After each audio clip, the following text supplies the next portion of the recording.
What's the core idea behind psychodynamic theory? Is it observable behavior, unconscious forces, intelligence, or brain scans? Take a guess. You've got 5 seconds to lock it in.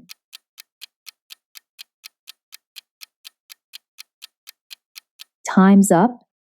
The correct answer is B, unconscious forces. That's the core idea behind psychodynamic theory, introduced by Freud. In this video, you'll learn what psychodynamic theory is, how the id, ego, superego work, why early experiences matter, how therapy uses these ideas, and the top critiques.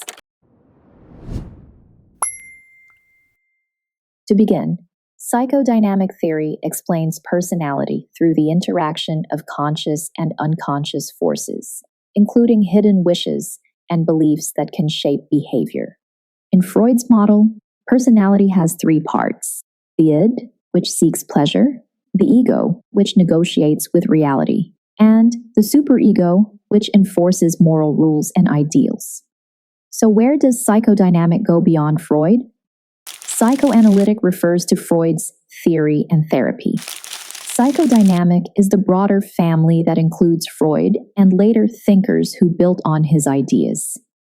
To see how that plays out in real life, here's an example. You want to binge videos, a voice insists you should study, and you compromise by planning a short break first. That is the tug between id, superego, and the ego's mediation. Under the surface, psychodynamic views commonly hold that early experiences shape adult patterns.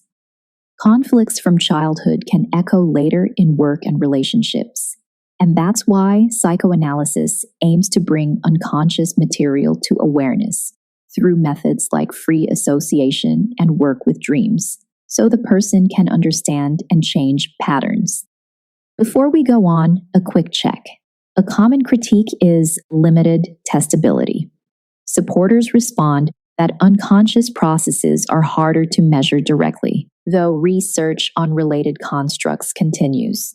So far, what we know is that unconscious forces shape behavior. The id, ego, superego keep things in tension, and early patterns show up in adult life, and therapy makes them visible. Want to check your progress? Tap the link for a quick practice test and a concise study guide tailored to this lesson. Quiz yourself, skim the highlights, and jump back in. Returning to the broader psychodynamic family, Adler moved from feelings of inferiority to striving for competence and social interest. Jung emphasized the collective unconscious and archetypes, and Erikson mapped the psychosocial stages across the lifespan. Seen through this lens, procrastination isn't just delay. It can mask fear of failure, tied to early interactions that taught the person to avoid criticism. With that, another critique follows. Classic work relied on a few intensive cases rather than large samples, which makes generalizing difficult. Critics also argue the approach can feel too deterministic, leaving little space for personal choice. Modern practice often pairs depth work with skills that support agency. Some early gender-related claims in classical psychoanalysis are now widely criticized as culturally biased and weakly supported. We include them for historical context and as cautions, not as current explanations. Now, let's map this. First, the urge, that's the id. Second, the inner rule, that's the superego. Third, the reality check, that's the ego. And finally, the early memory, that's a childhood influence shaping the moment. However, rich person-level stories can reveal patterns missed by surface checks. On the other hand, low testability and narrow samples raise real questions about what the evidence supports.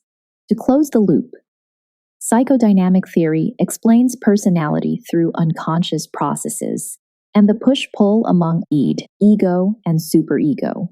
Early experiences matter. Psychoanalysis aims to surface hidden material, and the approach faces critiques about evidence, testability, and bias. Ready to quiz yourself with the content covered in this video? Check out the link in the description where you'll find Quizlet content made just for you.